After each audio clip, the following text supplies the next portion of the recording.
This is a video on verifying Stokes' theorem. The question states, verify Stokes' theorem with the vector field f of xyz is equal to 4zi plus xj plus xyk. And the surface is defined by z equals 1 minus x squared minus y squared for z greater than or equal to 0. So let's sketch that surface. Z equals 1 minus x squared minus y squared is a paraboloid, and z greater than or equal to 0 tells us we're above the xy plane.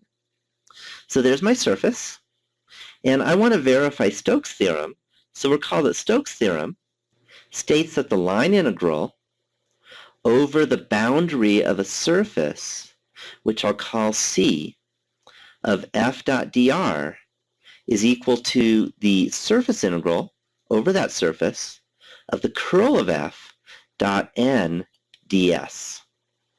So we need to verify Stokes' theorem, and that means calculate the left-hand side of Stokes' theorem, calculate the right-hand side of Stokes' theorem, and show that they're equal to each other. So let's start with the left-hand side. I'm taking the line integral over C of f dot dr. Our C is the unit circle in the xy plane. So it has parameterization. R of t is cosine of ti plus sine of tj. And since we're in the xy plane, the k component is 0. So let's find r prime, and that's equal to negative the sine of ti plus the cosine of tj. So we need to calculate the line integral over c of f dot dr. T is the angle that goes around the circle, and we're going all the way around. So t goes from 0 to 2 pi. And we have f. F is 4zi. The z component is 0 for this curve. So we get 0. And then plus xj. X is equal to cosine of t. So there's the cosine of t. Plus xyk.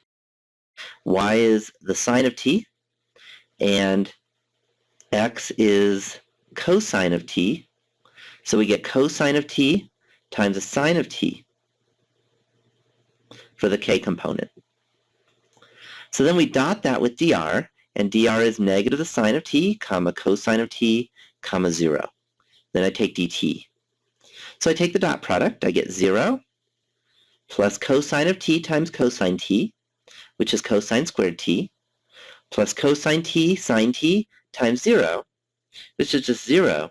So I'm just left with the integral from 0 to 2 pi of the cosine squared of t dt.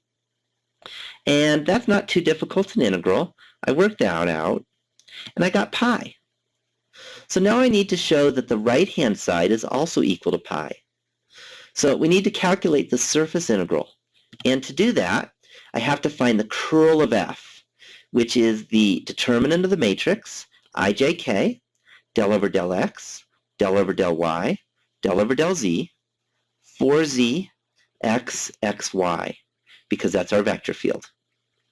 So the I component is del over del y of xy, which is just x, minus del over del z of x, which is 0. X minus 0 is x. So I get xi. Then I subtract del over del x of xy, which is y, minus del over del z of 4z, so minus 4 times j. And then for the k component, that's del over del x of x, which is 1, minus del over del y of 4z, which is just 0. So I just get k. So there's the curl of f. I need to find the surface integral of the curl of f dot n ds. And since s is defined by a function z equals 1 minus x squared minus y squared, n, which is the upward pointing unit normal vector, is negative g sub x, comma negative g sub y, comma 1.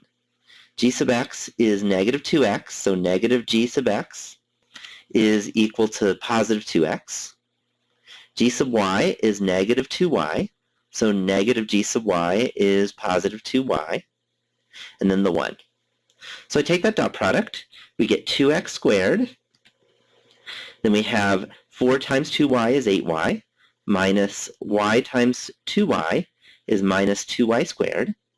And then 1 times 1 gives us the plus 1, dA. So I need to integrate this over the region, and the region is the unit disk. So it's easier to use polar coordinates here. So then the unit disk has theta goes from 0 to 2 pi, r goes from 0 to 1, 2x squared is 2r squared cosine squared theta, 8y is 8r sine of theta, then minus 2y squared is minus 2r squared sine squared theta, plus 1, and then dA is r dr d theta. So I worked this integral out. It took a lot of work. I multiplied the r through and then integrated it out, and what I finally got was this double integral is equal to pi. And that's what I wanted, because I showed that the left-hand side equals pi, and I showed the right-hand side of Stokes' theorem equals pi. So that tells us that the left-hand side of Stokes' theorem equals the right-hand side of Stokes' theorem for this example. And I have verified Stokes' theorem. And I'm done with the problem.